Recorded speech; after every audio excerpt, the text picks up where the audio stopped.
Cobra Kai is back. That's my little John Kreese impression. Cobra Kai is back. Cobra Kai is back with its sixth and final season. Well, part one of the sixth and final season. Netflix just dropped the first 5 episodes. And yeah, Cobra Kai is my favorite show ever. It's not the best show, it's my favorite show I've ever watched. I've loved this show for years, since season 1.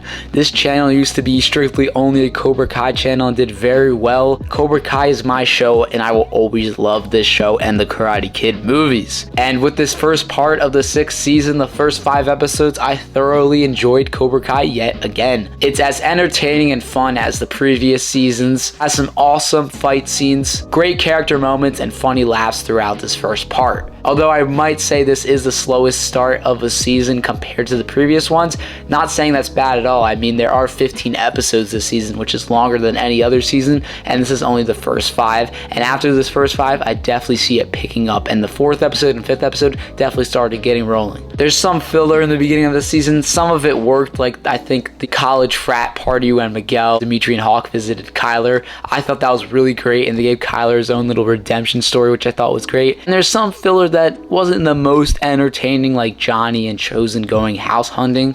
But what I really like this season the most so far is how focused it is on the students and the young cast.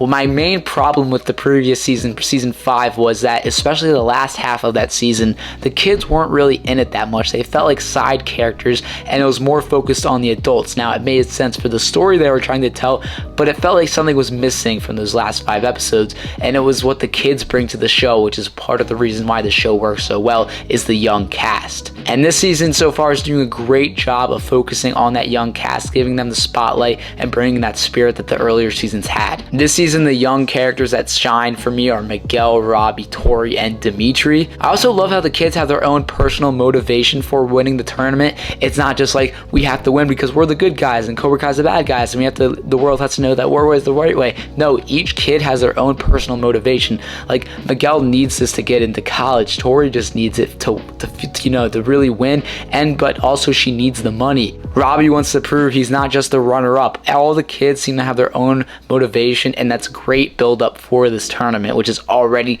hugely hyped up. I really enjoy what they're doing with Dimitri this season, who last season has felt a little bit like a side character along with Hawk. They gave him and Eli or Hawk some tension this season, and I'm really liking how Dimitri's acting. He's getting cocky about it, but not in like an annoying way. Like, it's really fun to watch and entertaining. Kenny seems very sidelined this season. He had a lot to do in the first episode, then kind of dropped off after that, but I'm sure he'll pick up and get into the thick of things as the season goes on. At least he should. But by far the best character arc this season, the best character this season has been Tori. Tori has probably grown the most out of any of the other young characters in this show. This season, like last season, she is probably the most interesting character to watch this season. Peyton List delivers one of the most emotional and heartbreaking performances we've seen in the entire show. And it's honestly probably the best performance we've seen from anyone in the entire show. As for Johnny and Daniel, I think some of their arguing and bickering is getting old already. Like, it's getting a bit repetitive. We've seen this every season of the show, and we finally thought they were together this season. Obviously, they'll never completely be on board with each other's style, but they keep saying stuff like they respect it and they're joining it, but then the next episode they completely go against it and complain. But Daniel's not nearly as arrogant as he was in season 4, which is the reason they split up pretty much. And Johnny has some great comedy moments with this bickering, so it's not the worst thing possible, but I'm kind of just like getting over it and want them to, just like get along with each other for once.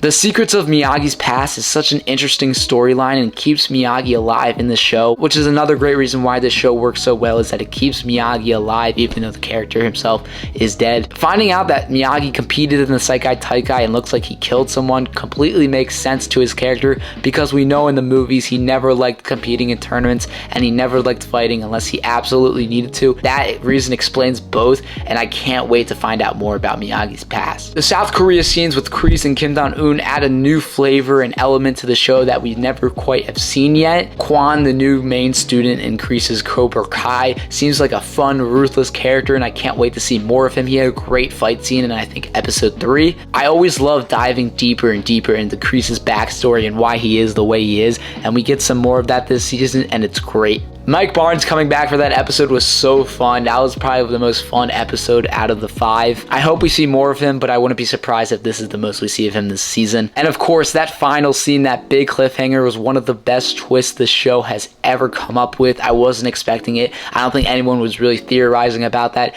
It was great and a great way to end the season. As for the technical side, some of the camera work this season seems somewhat cinematic, which looks absolutely stunning, and it's really cool to see on a Netflix show. Also, to me, the fights look a lot smoother and the choreograph is great so far this season. The score, as always, continues to amaze me. This is one of the best scores I've ever heard in any show, and it's consistent every season. I think they went a little heavy on the flashbacks this season, which is usually something they're very good at. It seems like they're giving flashbacks too much. It's getting like a little overflowed. Like they're giving flashbacks of things that happened last season or season before that, and I don't think it's really necessary some of the times.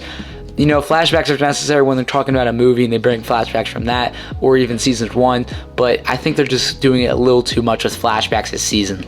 But overall, this is such a fun and great start to the final, and it's looking like the biggest season yet. I can't wait to see where this season goes.